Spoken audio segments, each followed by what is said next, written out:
Hello everyone and welcome back to another episode of Gizmo Joe. Today we are going to be taking a look at the Sony NEX5 mirrorless digital camera.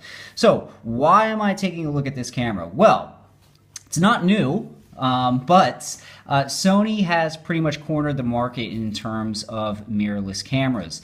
Now, you may be saying to yourself, what the heck is a mirrorless camera? I don't know what he's talking about. Well, basically, long story short, mirrorless cameras are kind of like DSLRs in the sense that they give you manual control over the image, but they have a much smaller camera body because it uses a digital sensor as opposed to an analog or mirrored sensor.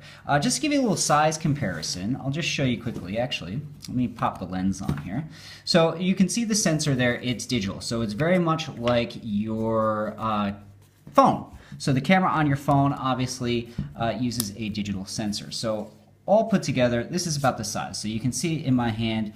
It's definitely, with the lens, it's sort of cumbersome, but not too bad. You could actually carry this around. It's not very heavy. It fits nice in the hand. Now, here is a standard full frame DSLR. I can tell you, I know that you guys can't tell, but it's a heck of a lot heavier.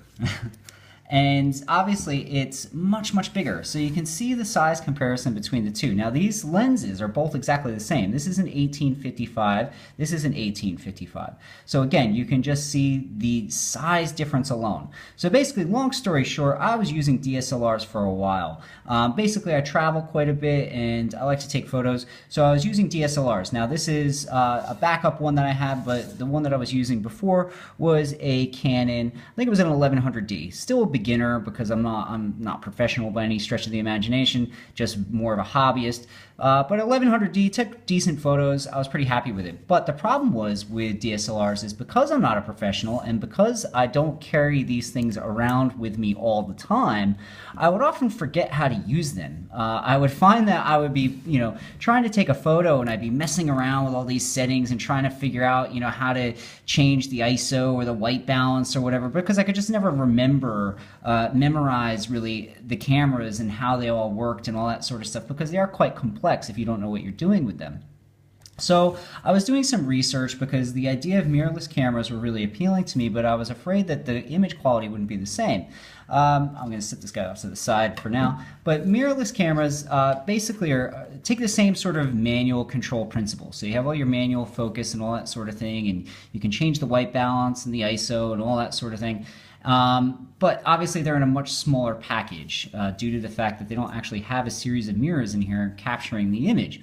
So it was really appealing to me. Now, Sony Alpha series is probably the most well-known mirrorless camera on the market. I mean, for a while, I think it was Nikon, or if you're in Australia, Nikon.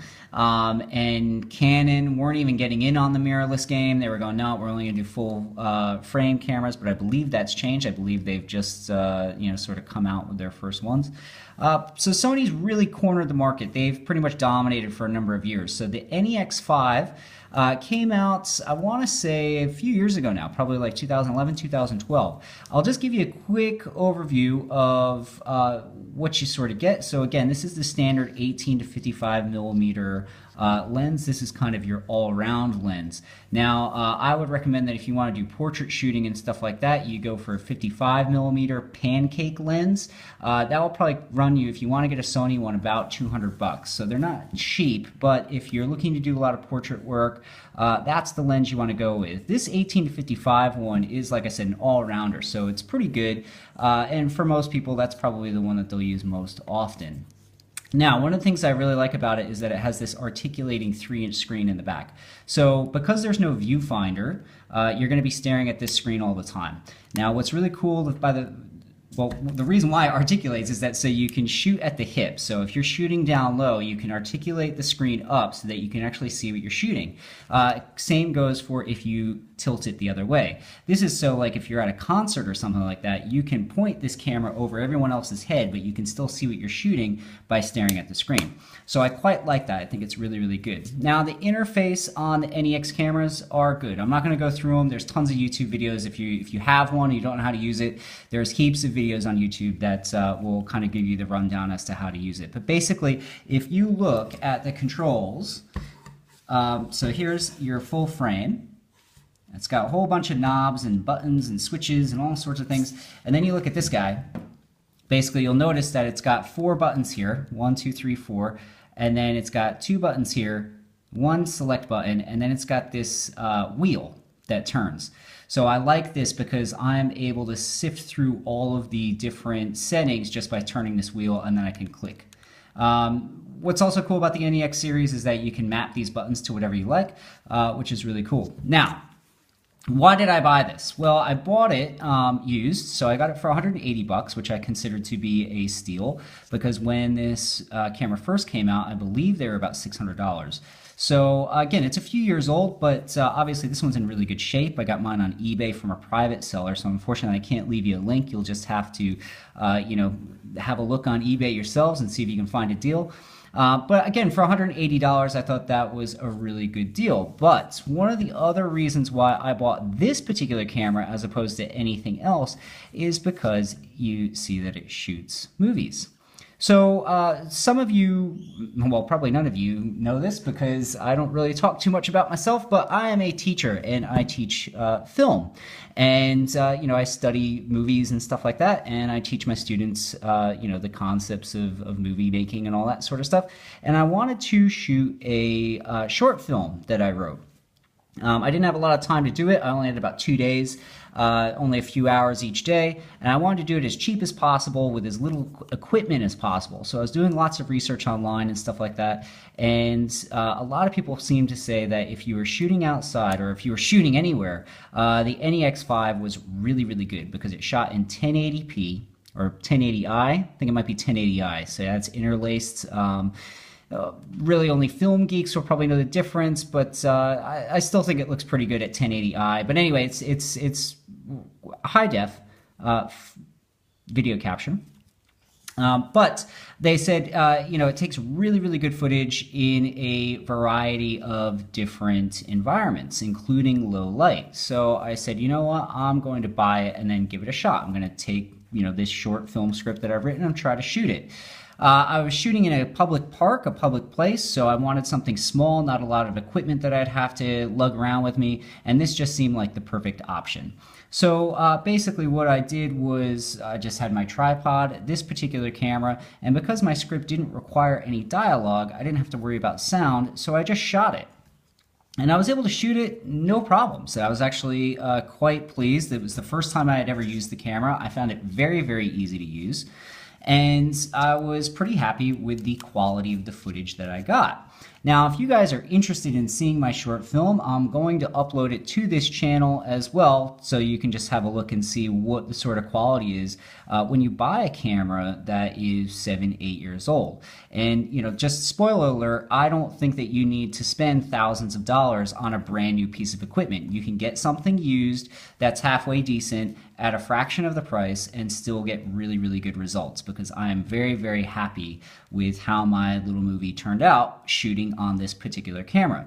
Now, there are a couple things that or some people may find a bit jarring with this particular camera. As I mentioned before, there's no viewfinder, so if you're used to putting the camera straight up to your face, it's not going to happen with this one. Some of the later Sony Alpha series cameras, I think the NEX7 as well has a viewfinder, but again, they're bigger cameras. The NEX5 is one of the smallest that they've ever made. And personally, I don't miss the viewfinder. I actually quite like seeing my image on the screen bigger, because it gives me a better idea as to what it's going to look like when I actually hit the shutter button. One of the other things that I don't particularly like is this sort of proprietary connector port. So up here, this is where you would connect the flash module. I don't use flash all that often. I do have the module. I don't have it with me, actually. It's in my camera bag. I'm not going to bother going to get it, but it's basically just this little thing that sits here. But you have to connect it to this port.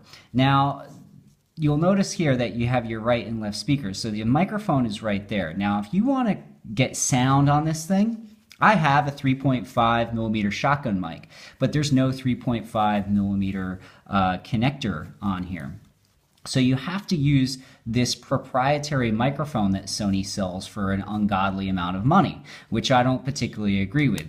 So again, sound is a bit of an issue, but as far as image quality is concerned, I think this camera is fantastic. I think that there's heaps of them on eBay. You can find them pretty cheap. I've been really happy with it. So if you've been looking to get into sort of digital photography, taking it up a step from your smartphone, but you don't want to jump into DSLRs quite, because they're a bit intimidating, they're a bit bulky, they're a bit heavy. I would highly consider a mirrorless camera, but before you drop, thousands of dollars on a brand new one, I would go for, a decent used one. And, the Sony NEX5 series is fantastic. It shoots really good images.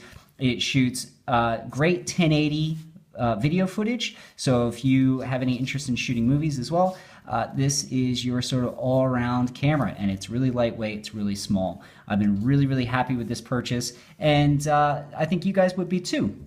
Anyway, that's going to do it for this particular video. Like I said, I'm going to immediately upload, probably on the same day, the short film that I made with this camera, if you're curious to take a look.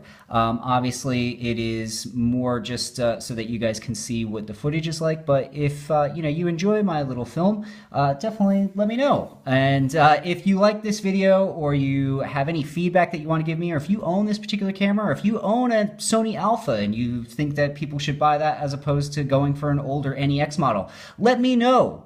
Anyway, that's going to do it for today. Thanks so much for watching. This has been Gizmo Joe, and I'm signing off. I'll catch you next week.